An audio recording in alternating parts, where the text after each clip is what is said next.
Somente a Deus glória.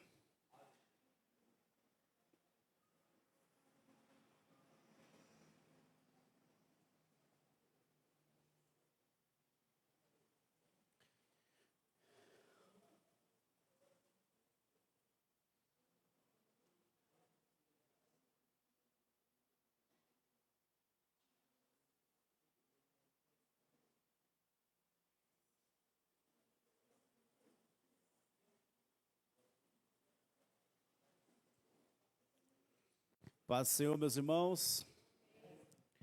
Vamos louvar a Deus com o hino da harpa.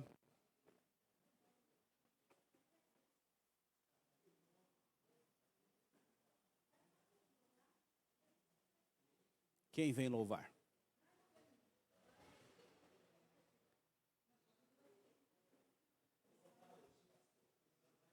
Pronto.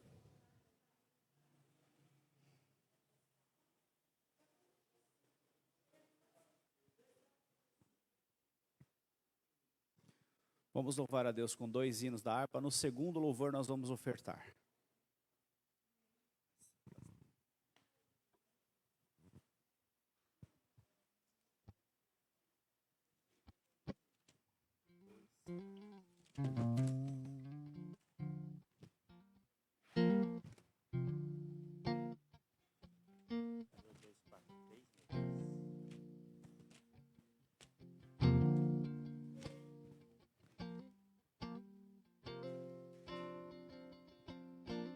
Cumprimento os irmãos com a paz do Senhor.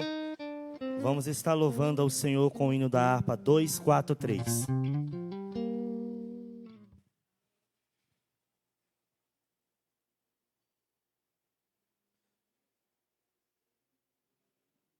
Nós abrimos este culto em Teu nome, ó Jesus Cristo, ao pequeno e ao adulto, luz divina, vem dar por isto, gozaremos em sua face, ó Cordeiro ressuscitado, com doçura se nos enlace pra ouvir o que nos foi dado, ó, nos manda tua palavra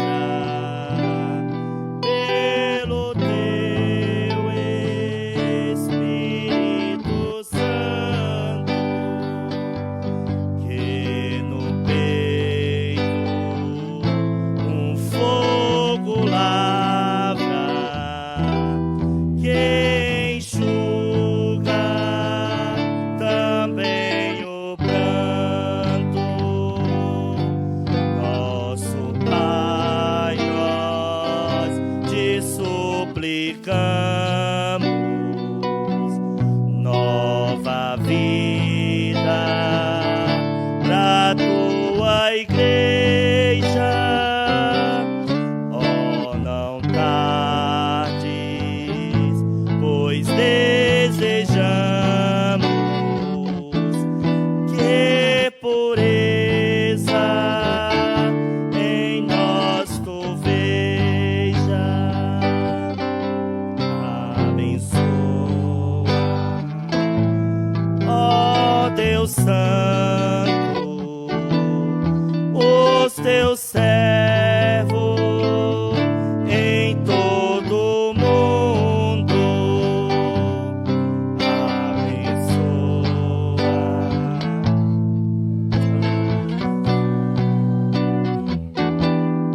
e dá vida aos mortos. Aleluia. Abençoa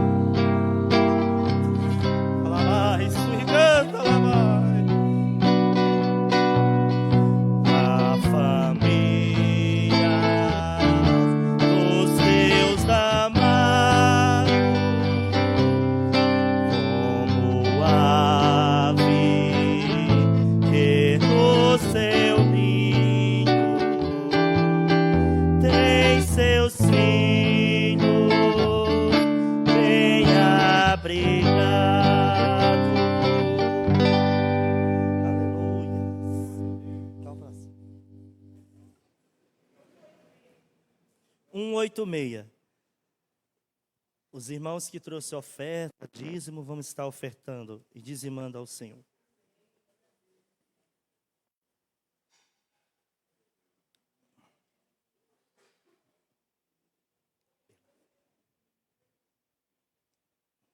Pela fé. Como é que é? Puxa daí.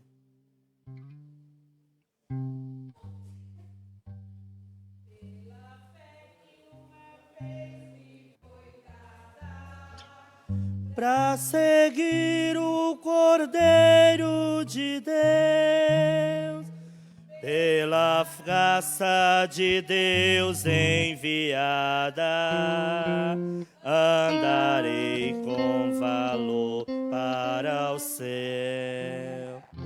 Quero andar de valor em valor e seguir a Jesus, meu Senhor,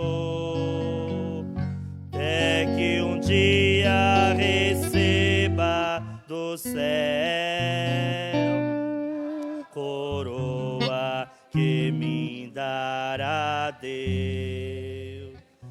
De Deus quero vestir a armadura pra lutar com coragem, valor, pois aqui a peleja é dura contra as hostes do vil tentador.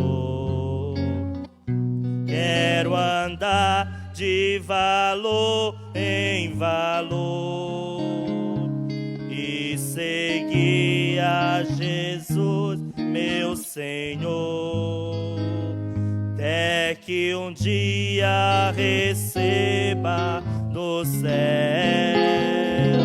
a coroa que me dará Deus. Em Jesus eu farei mil proezas no combate da fé e do amor. Nele tenho vigor e destreza pra lutar e pra ser vencedor. Quero andar de valor em valor e seguir a Jesus, meu Senhor, até que um dia receba no céu a coroa que me dará Deus. Eu direi ao fim esta linda, combati o combate de amor e coroa terei de justiça, que no céu me dará o Senhor. Quero andar de valor em valor e seguir a Jesus, meu Senhor, é que um dia receba no céu a coroa que me dará Deus. Nós iremos receber, meus irmãos. Amém. Agradeço a oportunidade em nome do Senhor Jesus. Mais um que canta. Rapaz, coisa boa. Meus irmãos, chegamos a nosso último estudo dessa série, em que estamos falando do que se tornou, né, os 5 maiores temas da Reforma Protestante. Não que ele se desenvolveu na Reforma, mas foram depois sendo desenvolvidos com o passar do tempo. E hoje, então, falaremos sobre esse último ponto, que é somente a Deus glória, ou em latim, soli Deo gloria, que era a assinatura dos puritanos, né? Tudo que os puritanos escreviam, eles assinavam no final, soli Deo gloria. Nós temos minimamente uma noção sobre o que significaria o somente a Deus glória, e eu quero apenas recapitular com vocês, porque vocês já sabem disso. Na verdade, vocês vivem para isso, não é? E aqui nós temos então o tópico 5º. O Catecismo Maior de Westminster, que é conhecido, né? Tem o menor e tem o maior. Ele foi redigido em 1648 na Inglaterra, e ele averiguou que o fim supremo e principal do homem é glorificar a Deus e alegrar-se nele para sempre. Olha só, qual que é o fim último do ser humano? Para que serve o ser humano? O fim supremo e principal do homem é glorificar a Deus e alegrar-se nele para sempre. Todo catecúmeno, né, todo o que fazia o catecismo, deveria saber perguntar quando arguido, né, pelo seu líder, quando este lhe perguntasse: olha, primeira pergunta, qual é o fim último e supremo de todo ser humano? Ele deveria saber responder com tranquilidade: o fim supremo e principal do homem é glorificar a Deus e alegrar-se nele para sempre. Ratificando assim a ênfase reformadora de que o sentido da vida não se resume à existência humana. O que ele quer dizer? Tudo começa com Deus e tudo termina com Deus. Não é o ser humano. Então, o objetivo do ser humano, ao vir para a existência, é viver buscando, visando, viver para a glória de Deus. Porque não existe ninguém mais excelso do que Deus, então a glória só deve ser dada a Ele. E a razão da existência, então, é viver para isso. Deus criou o homem de tal maneira que seu propósito principal convirja a adoração e o louvor a Ele.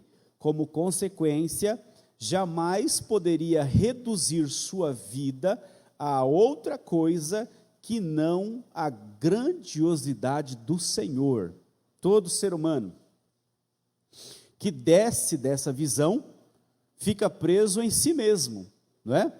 Quando o objetivo se torna ser humano, ou seja, humanista, nós descemos da glória de Deus e ficamos presos em nossa própria glória, na glória humana, com objetivos humanos, com projetos humanos, com propósitos humanos.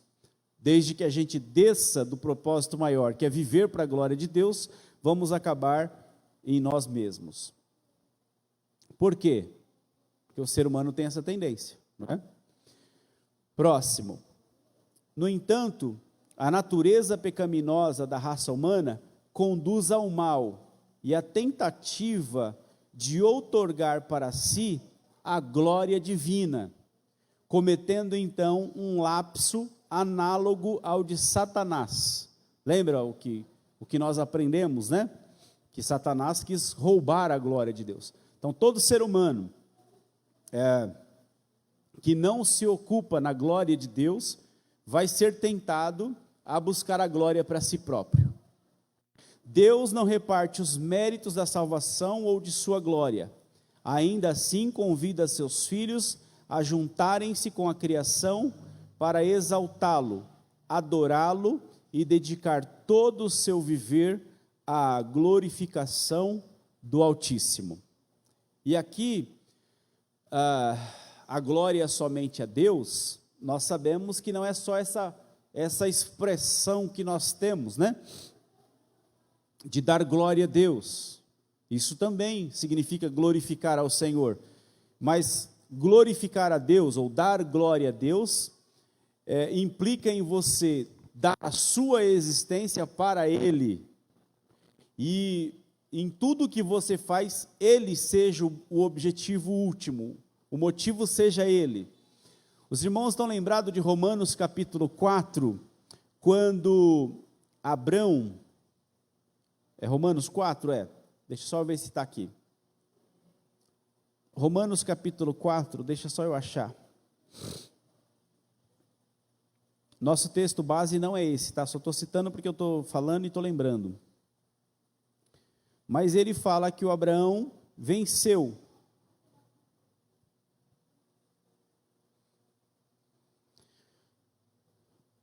Versículo 20. Eu acredito que esse versículo pontua muito bem isso que eu pretendo dizer aqui. Ele fala do testemunho do Abraão, e aí ele diz que o Abraão teve um problema, certo? Todos sabemos. Qual que era o problema? Ele tinha uma promessa, mas tinha uma realidade. A realidade dele era contrária à promessa que ele recebeu. Mas ele, diz o texto, que não duvidou da promessa de Deus por incredulidade. Então, ele diz, olha, o Abraão foi tentado, mas ele não duvidou da promessa de Deus por incredulidade. O que seria incredulidade? Incredulidade seria levar às últimas consequências de que Deus não era capaz de cumprir o que disse. Por que não? Porque ele é velho e o ventre de Sara não pode mais produzir. Então, ser levado por incredulidade seria deixar de apegar-se à palavra que Deus mandou e deu a ele e voltar-se para si e para a circunstância, para a sua carne envelhecida, para o ventre de Sara improdutivo, e então dizer, não tem como Deus cumprir isso. Ele venceu de que maneira? Ele venceu, como está escrito, mas foi fortificado na fé, dando glória a Deus. Dar glória a Deus não é só dizer glória a Deus. Dando glória a Deus quer dizer que nós recebemos uma promessa de Deus e seremos tentados com o passar do tempo a duvidarmos disso, a olharmos para as circunstâncias e ficarmos presos a estas circunstâncias e acharmos que nada mais existe além da física, além da ciência comum, e de que Deus não pode alterar as leis naturais expostas por Ele mesmo. E aí nós seremos tentados a dizer, Deus não vai contrariar isso, a ordem natural das coisas é essa. Então nós vamos ser tentados a dizer, não tem como isso acontecer. Dar glória a Deus é você abrir mão das suas próprias percepções, das suas próprias perspectivas, do que você conhece sobre o que seja ciência, natureza, leis físicas, leis naturais, e você conseguir sair de você, das suas crenças, das suas convicções, daquilo que lhe é pregado aos olhos, aos ouvidos, aquilo que é factível, aquilo que é palpável, e você conseguir acreditar que se o Senhor falou, Ele é poderoso para cumprir a palavra que Ele disse. Dar glória a Deus é você sair de você e conseguir acreditar, crer que o Senhor é poderoso para cumprir o que falou. Isso é dar glória a Deus. Dar glória a Deus, na maioria das vezes, é o ser humano abrir mão de si para confiar no Senhor e conseguir descansar no Senhor. Isso é dar glória a Deus. Nós somos tentados a ficarmos presos na nossa velha razão, no nosso velho conhecimento e dizermos que nada pode ser alterado. Dar glória ao Senhor é abrir mão das suas próprias convicções com relação a essas certezas que nós possuímos e dizer, não existe só essa realidade, existe uma outra realidade. E qual é essa realidade? A realidade de Deus. Deus é poderoso para alterar a realidade humana. Dar glória a Deus significa abrir mão de você e conseguir glorificá-lo. Isso é dar glória a Deus também. Ok até aqui? Ele foi fortalecido dando glória a Deus.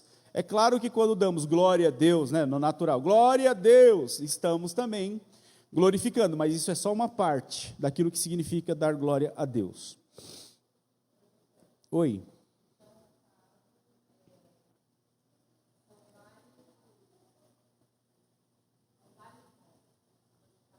Sim. São várias fases, né? Mas, em suma, no que tange a soli deu glória, quer dizer que no momento da reforma protestante, os reformadores estão trazendo de volta a glória a Deus, e não ao ser humano, não ao mérito humano. Por quê?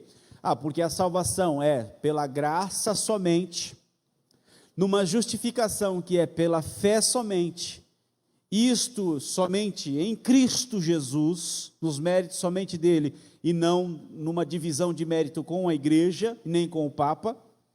E isso tudo que está escrito na Escritura somente, não vem com a tradição, não vem com o magistério. Por quê? Porque o objetivo último é que somente Deus receba a glória e não o ser humano que está se auto-salvando ou sendo salvo por qualquer outro mecanismo, senão a graça. O objetivo da soli deu glória era dizer para o ser humano: você não consegue se auto-salvar.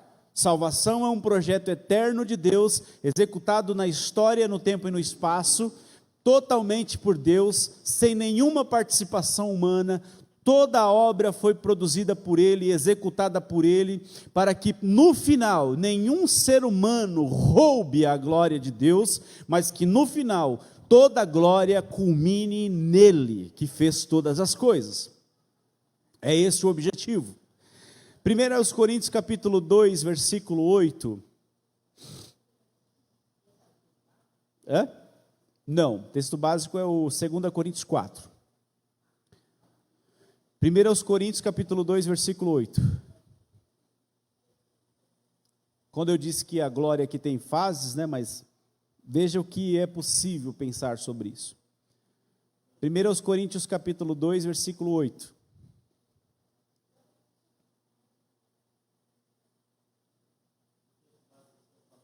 Segunda Coríntios 4. Já que a gente vai chegar lá. Estou preparando o terreno.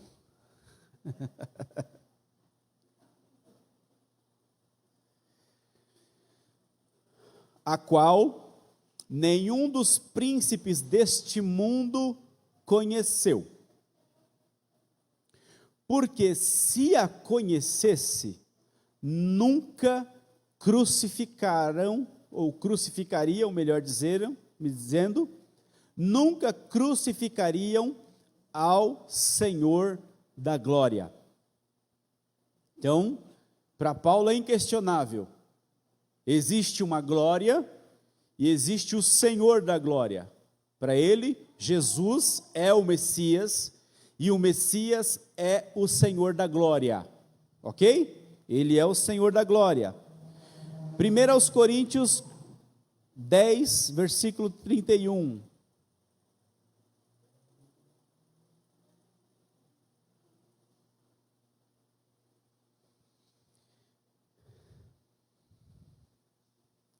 O 10:31 de Coríntios, ele tem o mesmo foco do que nós lemos aqui de Abraão. Olha aqui o que ele diz no versículo 31 do capítulo 10 para os crentes da igreja de Corinto. Portanto, quer comais, quer bebais, ou façais outra qualquer coisa, fazei tudo para a glória de Deus. O que ele quer dizer? Daquilo que nós já falamos aqui diversas vezes em outros estudos, com relação ao o escândalo na mente daquele que assiste você comer aquilo que você tem liberdade para comer, e aquele que não tem liberdade para te ver comer tais coisas. A conclusão de tudo é: tudo me é permitido, mas nem tudo me convém. Tudo me é lícito, mas eu não me deixarei dominar por coisa nenhuma. Por que não? Porque eu tenho seres humanos que convivem comigo, e a decisão do concílio, da reunião de Jerusalém, melhor dizendo, era que o objetivo maior para o cristão não judeu era preservar a mente do judeu. Então, para preservar a mente do judeu, eles tinham que se sacrificar e não participar de carne com sangue ou sufocado da prostituição. A prostituição vai continuar até hoje. Mas com relação aos alimentos, era por causa da consciência do judeu que comia junto com eles. Então eles tinham que preservar a mente dos judeus. Qual o objetivo de você preservar a mente do judeu que come com você? Porque todos pertencemos ao mesmo Senhor. Citei aqui na ceia, na introdução, no nosso momento aqui de reflexão, de contrição. Lembram? Por quê? Porque nós pertencemos ao mesmo Senhor. Quer vivamos, pertencemos a Ele, quer morramos, pertencemos a Ele. Ninguém vive para si mesmo. Olha, o que então que significa isso? Significa que nós vivemos para a glória dEle. Então, seja o comer, seja o beber, o que importa não é se eu tenho liberdade para fazer. O que importa é se Ele vai ser glorificado na minha liberdade. Porque eu tenho liberdade, mas a minha liberdade está sujeita ao meu objetivo último. Qual que é o meu objetivo último? Não é ter liberdade, não é desfrutar da minha liberdade. Meu objetivo último é desejar que só Ele seja glorificado. Então eu tenho liberdade para fazer muitas coisas. Perdoem. Eu tenho liberdade para fazer muitas coisas, mas eu não vivo para isso. Para que eu vivo? Qual que é o fim último? Para que você veio? Eu vim para viver para a glória de Deus e gozá-lo para sempre. Então, meu objetivo é a glória de Deus, não é a minha liberdade. Eu tenho liberdade, mas quer comais, quer bebais, quer façais qualquer outra coisa, seja feito para a glória de Deus. Qual que é o moderador? Se Deus vai ser glorificado na sua liberdade ou não.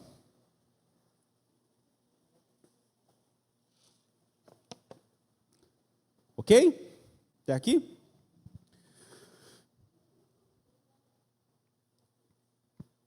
Eu quero citar ainda, antes do texto base, os textos de Efésios.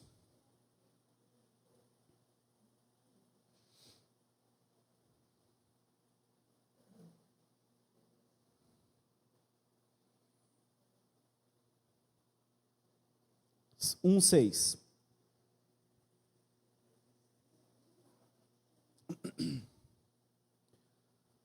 Um 6, depois 1:12 e o 14 e o 17. Lembra que ele falou no texto que nós lemos que ele é o Senhor da glória. 1:6 diz assim. Vamos ver o 5, peraí. 5 diz assim, ó, e nos predestinou para filhos de adoção por Jesus Cristo para si mesmo, segundo o beneplácito de sua vontade. Ele diz que Deus fez todas as coisas pelo seu bom prazer, apenas pelo beneplácito da sua vontade. Certo? O ser humano não é o fim último de Deus. Deus fez todas as coisas pelo seu belo beneplácito, o beneplácito do seu prazer. Bom, aí ele diz, qual que é o objetivo de tudo isso? Qual que é o objetivo? Somente graça, somente fé, somente Cristo, somente Escritura. Qual que é o objetivo? Para louvor e glória da sua graça, pela qual nos fez agradáveis a si no amado. Tudo o que ele fez foi com o objetivo de servir para louvor e glória da sua graça. Compreende? Não existe mérito humano, não existe volição humana para que a coisa aconteça. Toda a volição humana, que é vontade humana, está anulada, porque tudo o que ele fez foi para louvor e glória da sua graça. Se existe mérito na volição humana, na vontade humana, não existe mérito na graça. Aí existe dívida, e ele fala em outro texto isso, não fala? Ora, se é por lei, não é por graça. Aquele que trabalha e recebe salário pelo trabalho não é graça, mas é dívida. Mas aquele que não trabalha, mas confia naquele que paga, mesmo você não tendo trabalhado, isso é favor, isso é graça. Graça é você receber algo pelo qual você não trabalhou, você não fez por onde. É isso que ele está falando. E tudo que Deus fez foi para dar ao ser humano aquilo que vem dele, para que por fim o louvor, a glória recaia sobre a sua graça. Se nós alterarmos esse mecanismo aqui, entre aspas, né, de como nós viemos falando desde a primeira fala, não é a graça, não é a fé, não é o Cristo, não é a Escritura, por fim ele não vai ser glorificado. Alguém vai roubar a glória de Deus no meio desse processo. Se não é somente pela graça, é a graça e mais ação humana, a graça não será louvada. Se não é a justificação, não é somente pela fé, mas é a fé e mais mérito humano, também por final, a glória não será somente da graça. Se é por Cristo, mas também Cristo está dividindo a sua glória com a igreja, que também salva, como uma barca, como uma arca de Noé, não é? E a glória está dividida também com a igreja. O Papa, se não é somente a Escritura, mas pelo magistério e também pela tradição, então a glória por fim não vai culminar só na graça, porque existem mecanismos no meio do caminho. E a igreja criou mecanismos, e isso perdurou até o século XVI, porque realmente havia interesse nisso. Qual que era o interesse? Subjulgar os crentes, os fiéis, para que eles nunca fossem livres de verdade. E eles ficassem sempre reféns das graças da igreja. E as graças da igreja têm preço. Tudo tem preço. E aí o crente, o fiel, ficava sempre amarrado, tentando melhorar de vida, tentando melhorar a sua salvação, com méritos, com virtudes, até que ele culminaria, terminaria no purgatório. Purgatório é outra coisa. Deixa as pulgas para lá. Porque esse lugar nunca existiu, então a única coisa que pode existir é um purgatório mesmo, porque o purgatório nunca existiu. Percebe? O ser humano fazia de tudo, se esforçava, pagava as graças, vivia fazendo daqui, acolá e tal, participava de uma missa, de outra, de uma confissão e outra confissão, e fazia. Por fim, irmãos, ele ainda não se sentia salvo. Onde é que ele ia terminar? No purgatório. Até que vem a brilhante ideia para a construção ou reforma da Capela de São Pedro, e aí eles têm a brilhante ideia de arrecadar dinheiro para essa reforma e construção. Mas como é que a gente arrecada tanto dinheiro? É simples. Qual que é o maior medo do ser humano? O maior medo do ser humano é não conseguir se salvar através das suas graças que ele foi obtendo aqui. Ele nunca vai se sentir totalmente apto, vai terminar no purgatório. E depois do purgatório, a gente não sabe de mais nada. Não, a gente sabe. Como é que a gente sabe? A gente tem um jeito de tirar a alma lá do purgatório. Como assim, rapaz? Existe uma última graça. Qual é essa última graça? Chama-se indulgência. A igreja tem poder de dar uma carta do Papa, selada com o anel do Papa, e essa carta selada com o anel de selar do Papa tem poder para tirar a alma do purgatório. Meu Deus, é forte, igreja. É para glorificar de pé.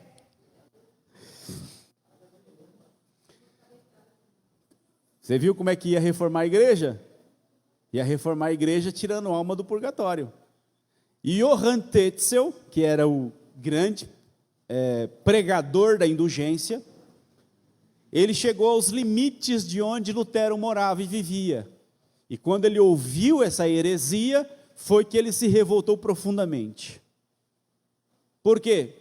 A pregação de Tetzel, segundo os historiadores, ou outro pregador, não me lembro agora, mas acho que era o Tetzel que pregava.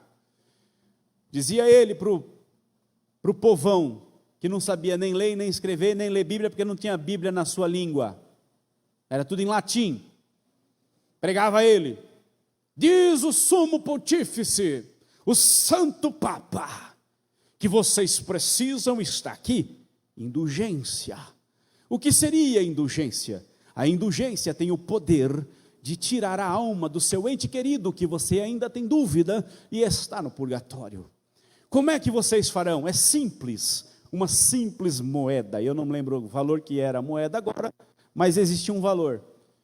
Ele dizia que o tilintear da moeda, o barulhinho da moeda caindo no fundo do baú, já tirava a alma do purgatório. Tilintear da moeda. Fazer a barulhinho, plim, pronto, tirava a alma do purgatório. Um bispo que surgiu aqui recentemente no Brasil, acho que aprendeu com ele, leu muita coisa sobre ele no passado. Não vou dizer o nome do bispo, não, mas vocês fazem ideia, mais ou menos. Meu amigo, minha amiga, você já sabe do que eu estou falando.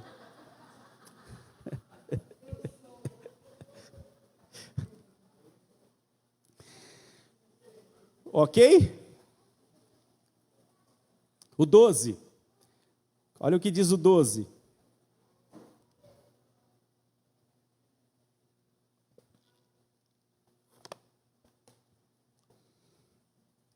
Porque lá tem um sacrifício de Abraão, né? Tem o sacrifício de Abraão. Sabe que não é o estatuto, não, é o regimento interno dele, está todo baseado no sacrifício de Abraão. Não sei se vocês sabem disso. Tá. Só que eles se esquecem que o Abraão levou o sacrifício, mas trouxe de volta. Né? O sacrifício deles, o Isaac fica lá. Não volta, não. Ai de você, se quiser trazer de volta o sacrifício que você levou para o altar. Não vai acontecer, não vai rolar. Então, vamos pular isso aí. 12. Vamos ver o 11. Vamos mexer com quem está quieto, não. Olha o 11.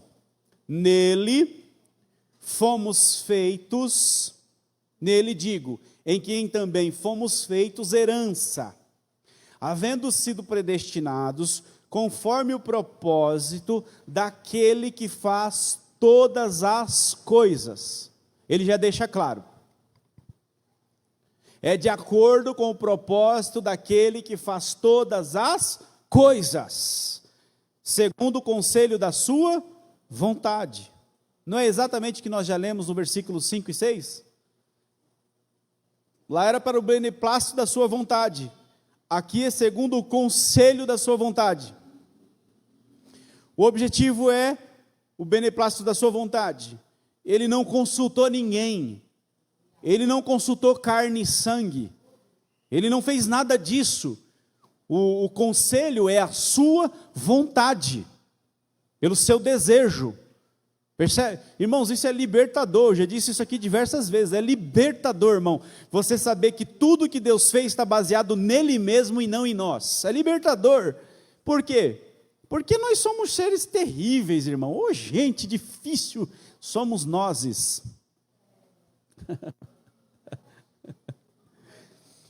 Então ele fez tudo segundo o conselho da sua vontade. Com qual fim? Para que tudo isso, Deus? Para que esse exagero de fazer tudo conforme o beneplácito da sua vontade, de acordo com o conselho da sua vontade? Qual que é o fim? 12. Com o fim de sermos para louvor da sua glória. O objetivo é que, por fim, o único que receba a glória seja Ele. Ele fez todas as coisas por graça, por meio da fé em Cristo, nas Escrituras, para que, por fim, Ele seja o único que seja glorificado. A glória seja dada somente a Ele, com o fim de sermos para louvor da sua glória, nós, os que primeiro esperamos em Cristo. Ora, se tudo isso Ele fez para louvor da sua graça, louvor e glória da sua graça, para que nós sejamos também, para louvor da sua glória, irmão, imagina só se é permitido nós vivermos para qualquer outra coisa, senão para a glória de Deus. Se Ele fez tudo isso, desde a eternidade, para a eternidade, numa execução de um projeto eterno no tempo e no espaço, para que por fim seja tudo terminado em glória ao nome dEle, Ele seja aquele que recebe toda a glória. Imagina se Ele vai tratar com facilidade quem tenta desfazer com isso, quem tenta colocar o dedo no meio desse projeto santo. Imagina se Ele vai tratar com carinho quem tenta roubar a glória dEle para si, vender a glória dEle, negociar a glória dEle, ou baratear o evangelho, ou tentar fazer do evangelho motivo de barganha. Será que vai ser bem tratado no final? Porque Ele fez tudo com um objetivo, o objetivo é a glória dEle. Se o ser humano se intromete no meio disso, irmão, e coloca mérito humano, negocia tudo o que foi feito para a glória dEle com mercantilismo barato, com o mercadejar da palavra, é certeza que isso não vai ficar bem. Ele deu o Filho para resgate, ao preço do sangue do Filho. Envia o Espírito Santo como um penhor, o selo da compra, da aquisição que já foi feita pelo preço do sangue. Ele vem e sela a compra toda, para que daqui a pouco ele venha buscar aquilo que ele adquiriu. Imagina se ele vai tratar com gracinha alguém que mexeu com isso tudo e fez disso negócio. De forma nenhuma. Confiem de sermos para louvor da sua glória, nós os que primeiros esperamos em Cristo. 14. Que eu falei do penhor aqui agora, estou adiantando, né? O qual é, olha aí.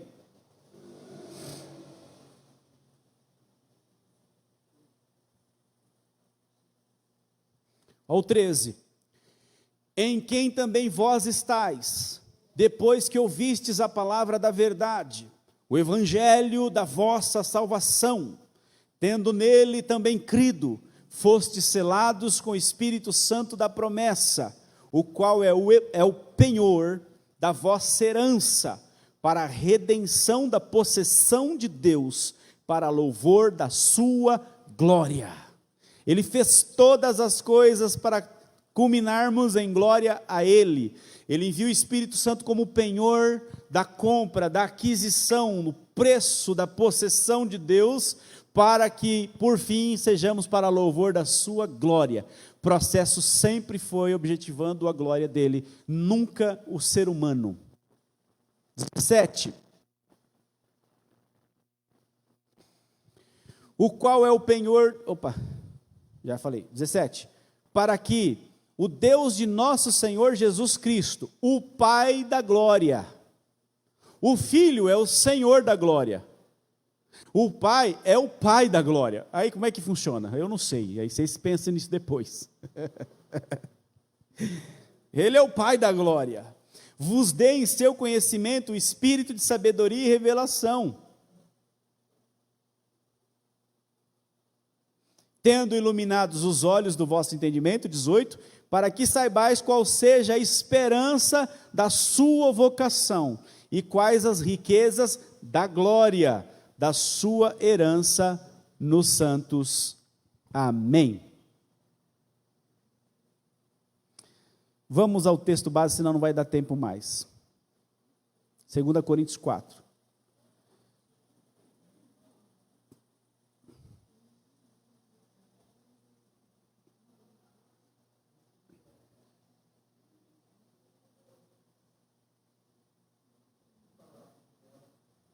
Oi?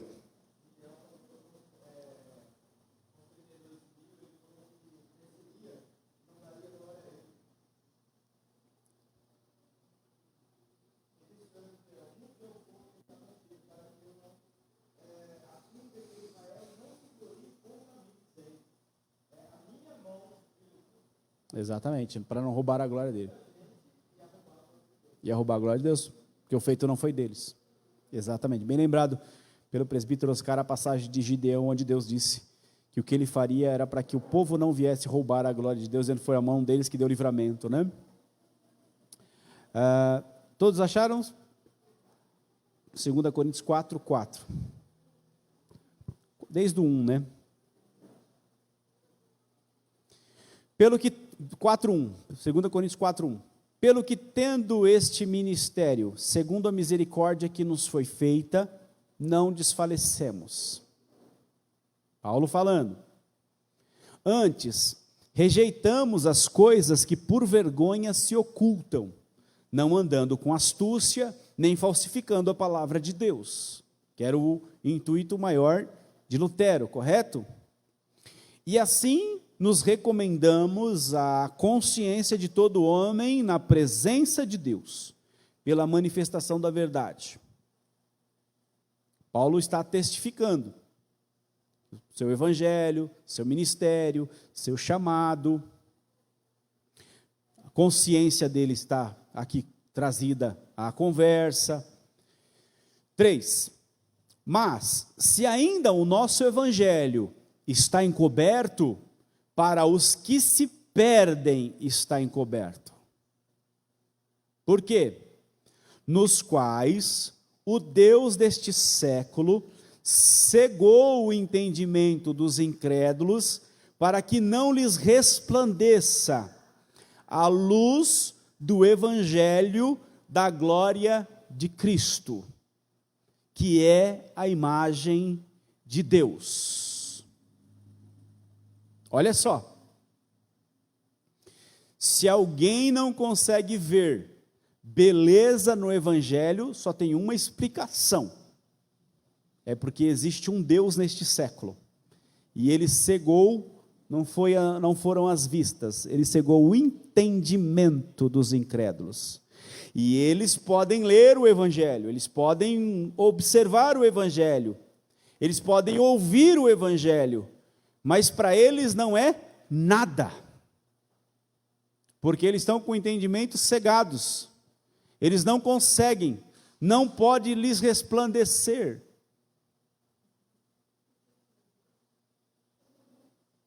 A luz do evangelho da glória de Cristo. Quem não teve o agir do Espírito Santo na mente, no entendimento, ele não consegue ver beleza no evangelho. Não consegue. Ele lê como mais um livro. Folheia como mais um livro, mas ele não consegue ver beleza no evangelho. Sabe o que é você ler o evangelho e de repente você está lendo e você tem que parar porque você percebe a grandiosidade do que Deus fez em Cristo Jesus e que está ali diante dos seus olhos? Se você consegue fazer isso é porque o Espírito Santo curou o seu entendimento, você não tem mais cegueira no seu entendimento. O Deus deste século não tem mais poder sobre o seu entendimento, de tal maneira que você olha para o evangelho e você não vê só mais um tratado religioso, não é mais um livro espiritual dentre vários livros espirituais. Se o Espírito Santo tratou no seu entendimento, tirou a cegueira que havia, tirou o domínio do príncipe deste mundo de sobre o seu entendimento, quando você lê o evangelho, quando você entende o evangelho, irmão, a única coisa que cabe é glorificar o Senhor do evangelho. É bendizer o nome do Eterno, porque o evangelho, disse Paulo também em Romanos, aquilo que fez ele vir a todo esse projeto de reforma protestante. Romanos capítulo 1, versículo 16 e 17. É exatamente isso que ele está tratando lá. Olha aí. Por que que teve reforma protestante? Porque o Senhor tirou as vendas dos olhos que estavam cegados de Lutero.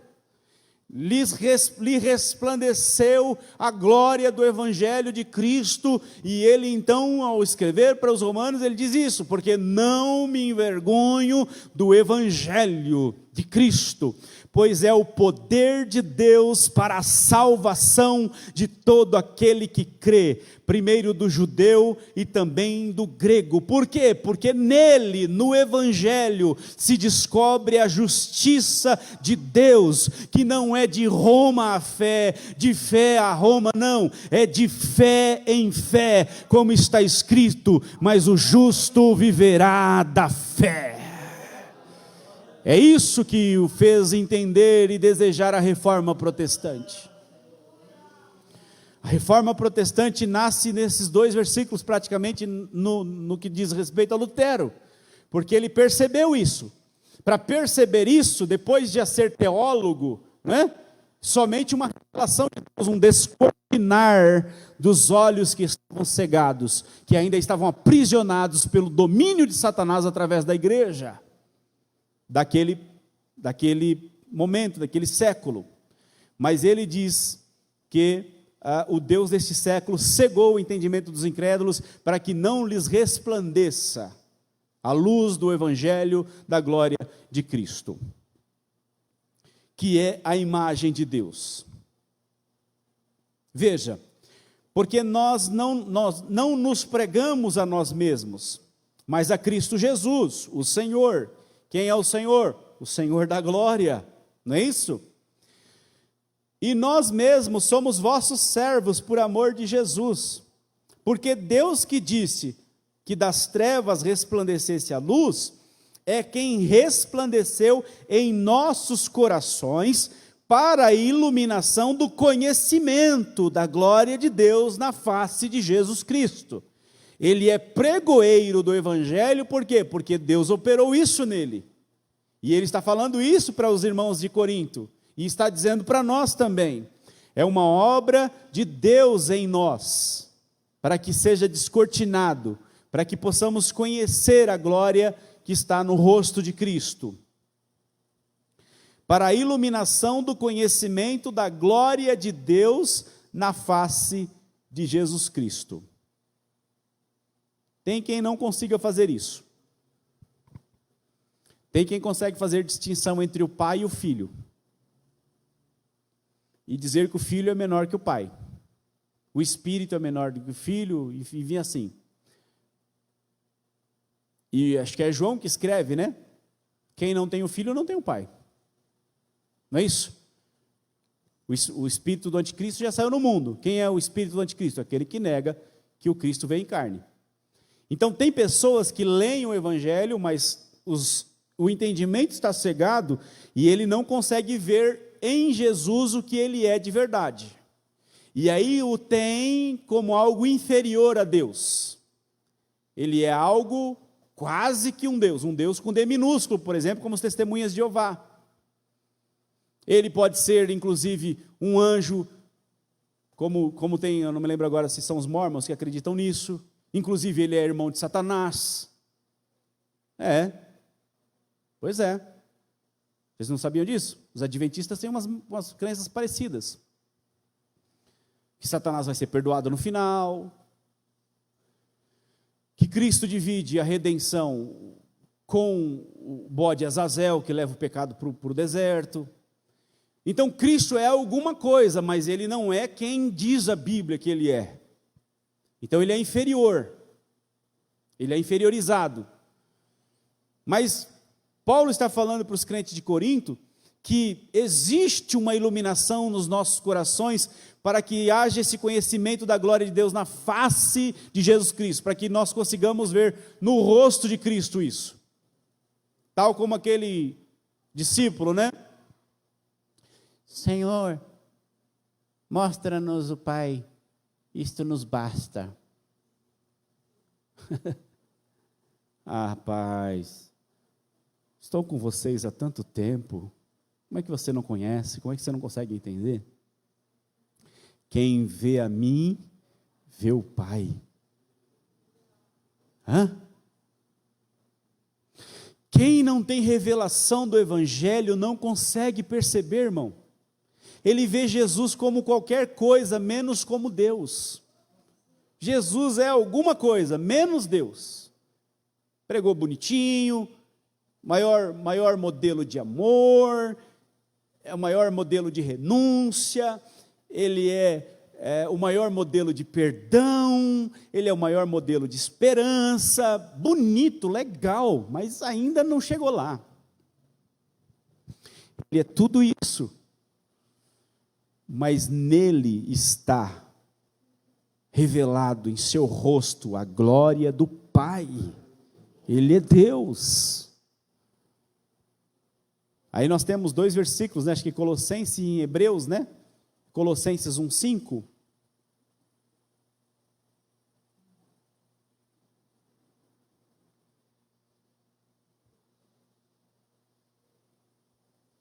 Não.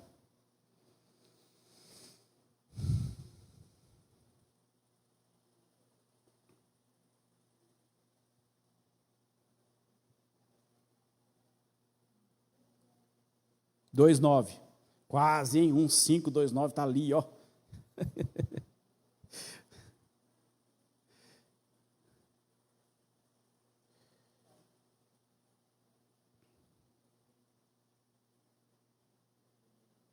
Que está escrito?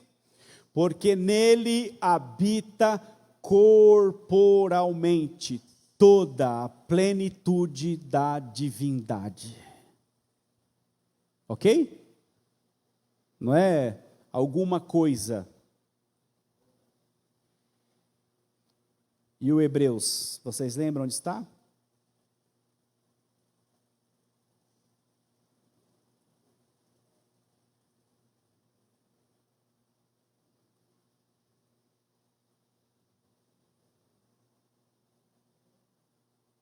Tem um texto que diz, né? Que ele é a expressão exata do seu ser. Nele habita corporalmente toda a plenitude da divindade, e ele é a expressão exata do seu ser. Ok? Voltando a 2 Coríntios 4. Alguém achou? 1:3. Hebreus 1:3.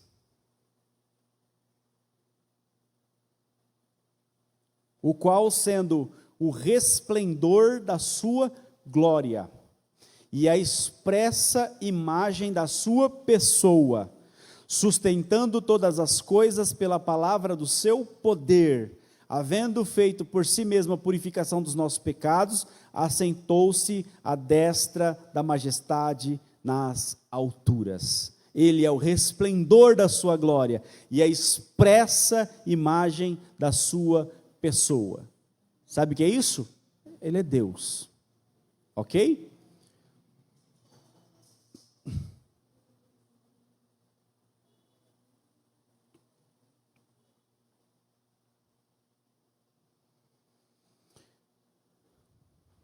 Quatro, 6 já lemos. 4:15.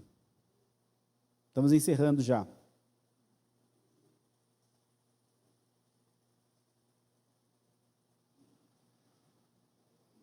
Porque tudo isto é por amor de vós, para que a graça multiplicada por meio de muitos torne abundante a ação de graças para a glória de Deus. Então, tudo que Deus fez tem um único objetivo: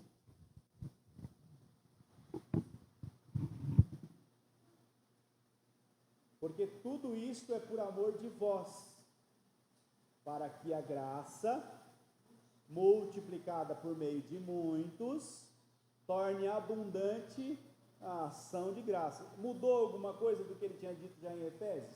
Nada.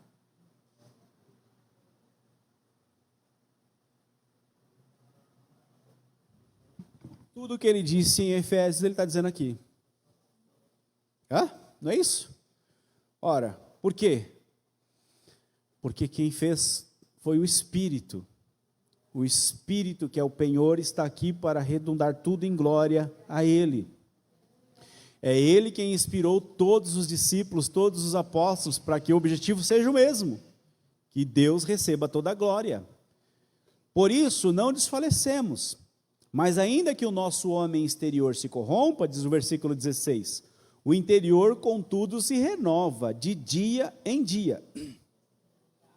Porque a nossa leve e momentânea tribulação. Imagina só Lutero sendo afligido por toda a opressão demoníaca na mente dele, quando ele foi exigido para negar os seus escritos. Ele que compreendeu a graça de Deus em verdade, entendeu que a justificação ela somente pela fé, de fé em fé, não havia espaço para o mérito humano.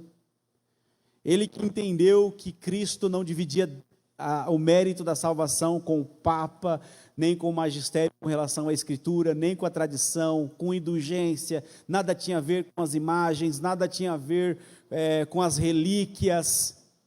E aí ele, atormentado na sua mente por demônios o oprimindo, porque afinal ele continuaria sendo um bom fiel da igreja, se ele negasse. E aí de repente eu acredito que ele, na hora de traduzir, porque ele ficou preso, preso assim, em certo modo, né, guardado no castelo, de onde ele escreveu o Castelo Forte, e quando ele traduzia a escritura para o alemão, para a sua língua, para entregar a Bíblia na língua do seu próprio povo, numa linguagem popular, quando ele se deparou com esse texto, e aí ele, traduzindo, porque a nossa leve e momentânea tribulação produz para nós um peso eterno de glória muito excelente. E aí nós somos participantes de tudo isso. Um peso eterno de glória muito excelente. E aí você compara o peso da tribulação que você passa com aquilo que isso produzirá. E aí você fala assim, não, eu prefiro que isso tudo redunde em um peso enorme de glória. É uma leve e momentânea tribulação. Tudo que Deus fez foi para que Ele e somente Ele seja glorificado. A Ele somente toda a glória. Só lhe deu glória. A glória somente a Deus. Eu acho que nós nada mais temos a acrescentar. Deixa só eu ver se eu esqueci algum versículo de falar-vos.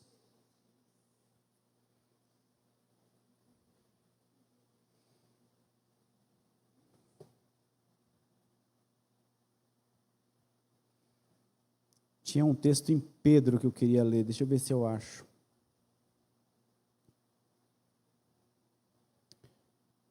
Primeira Pedro 5:1.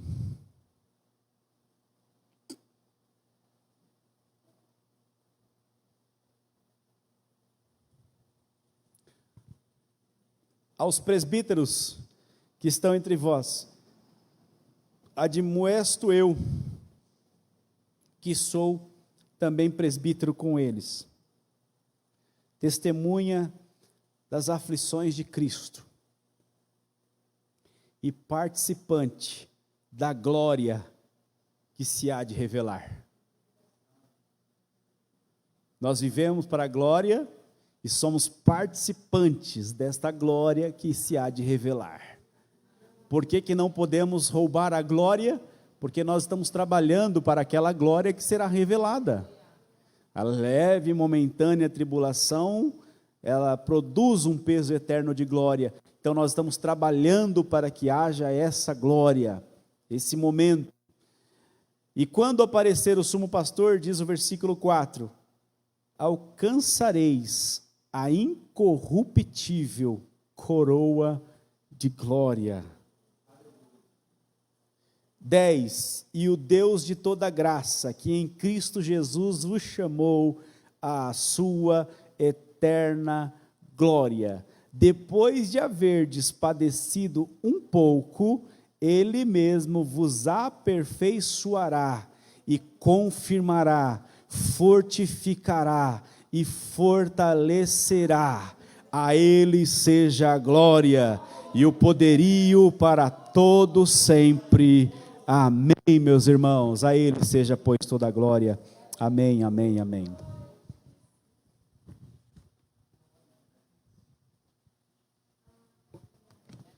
Vamos nos pôr de pé para a glória de Deus?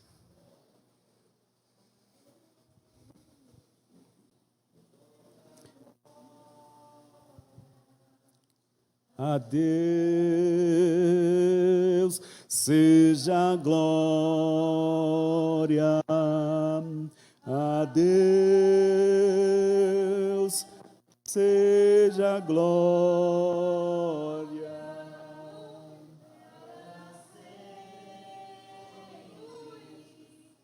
Amém.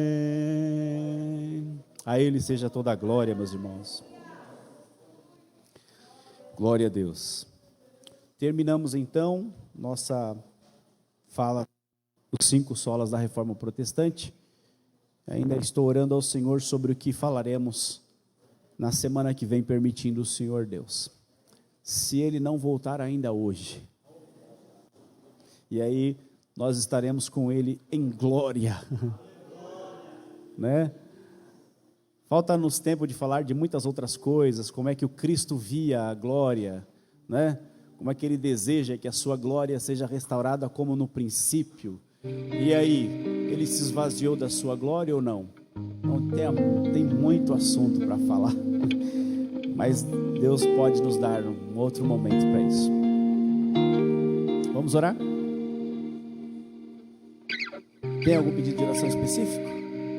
Não? Família, né?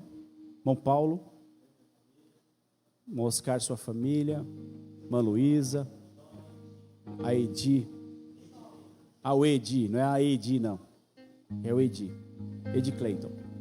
Vamos orar? Senhor,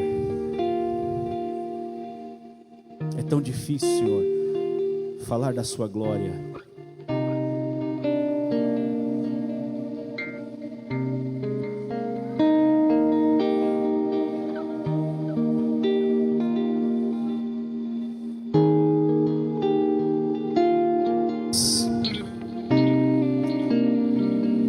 Tenha misericórdia de nós, Senhor.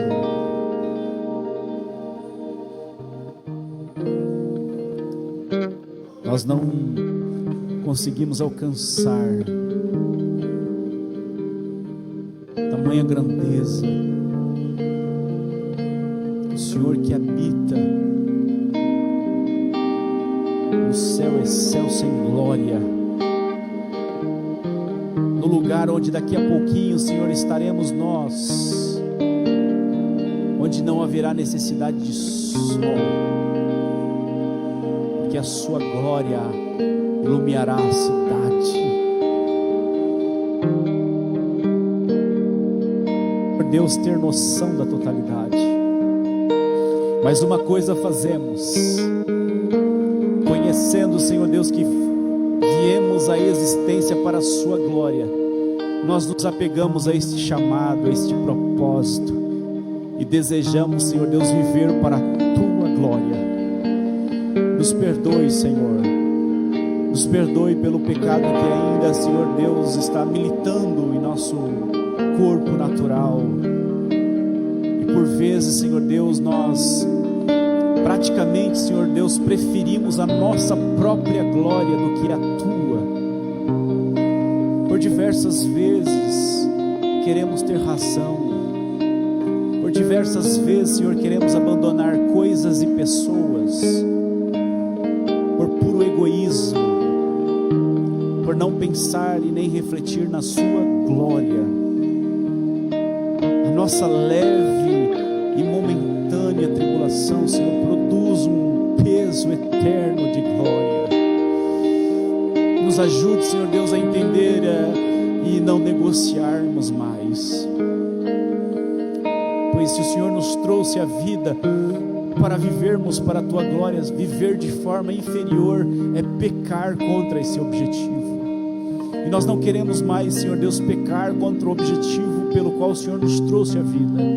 Nos ajude, que o teu Espírito Santo, Senhor, que foi deixado conosco pelo Filho, Ele mesmo dizendo que o Espírito o glorificaria. Nos ajude, Senhor Deus, a andarmos em amizade com teu Espírito Santo, a fim de glorificarmos a Jesus, até que por fim, Senhor Deus, culminemos na maior adoração em glória ao Senhor que fez todas as coisas. Ajuda-nos, ó Senhor, a vivermos para a Tua glória.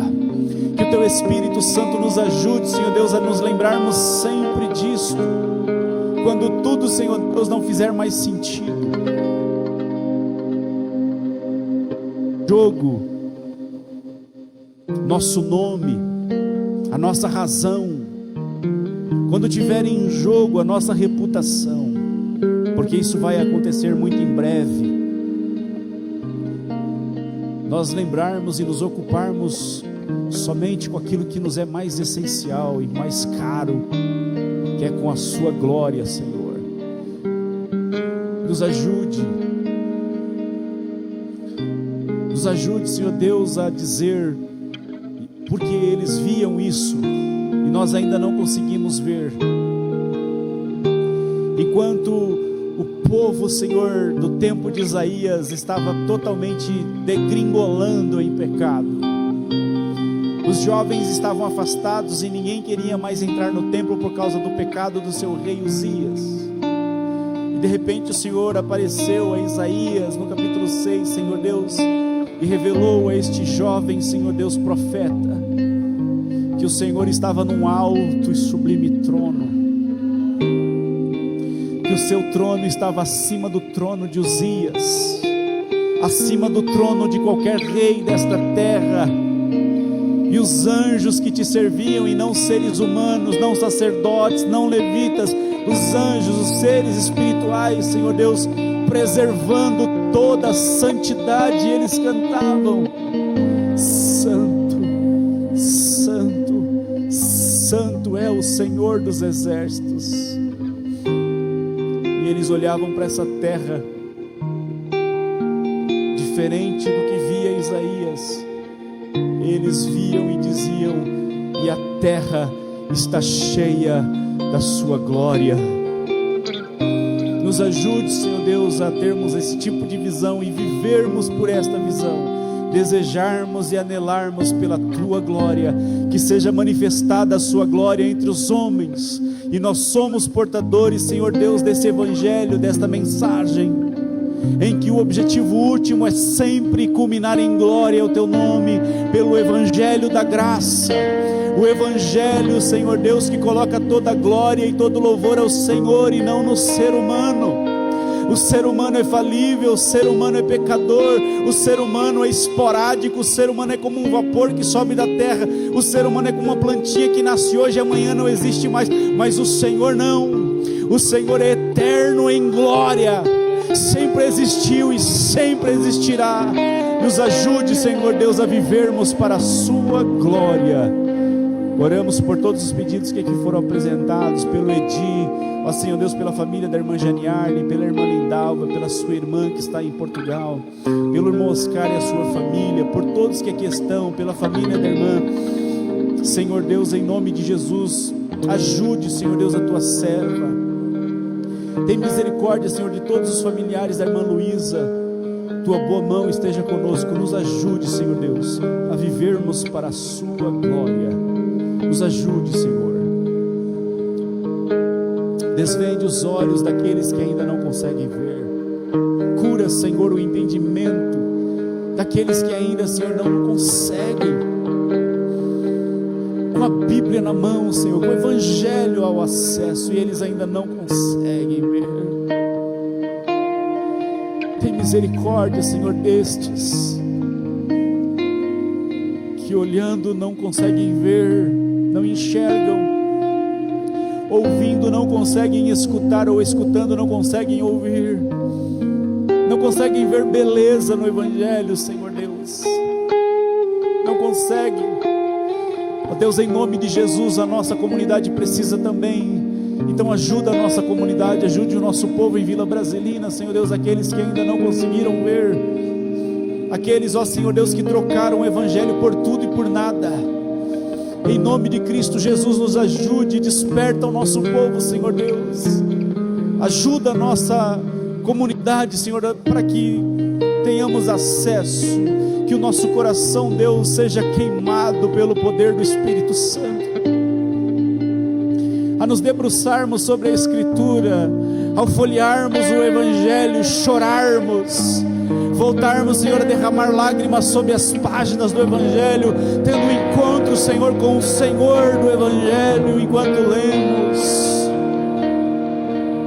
Que o Espírito Santo nos conduza, Senhor, pegados pelas mãos, e nos conduza pelo Evangelho em lágrimas. Em nome de Cristo Jesus, faça isso e outro tanto mais, para a Tua glória, em nome do Senhor Jesus. Leva-nos em paz agora para as nossas casas, e dê-nos uma semana em Tua presença, em nome de Jesus. Sexta-feira tem saída, os que puderem vão à Vila Moraes. Que hora vão sair daqui? 19h20 já dá, porque é bem aí, ó, como diz o mineiro, bem aí, ó. Vai direto? Presbítero Oscar vai direto, tá, meus irmãos?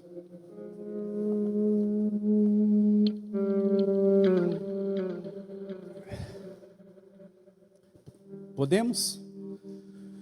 Amanhã tem alguma coisa? Ensaio com as irmãs, oração pela manhã às 8h30. 8 horas oração.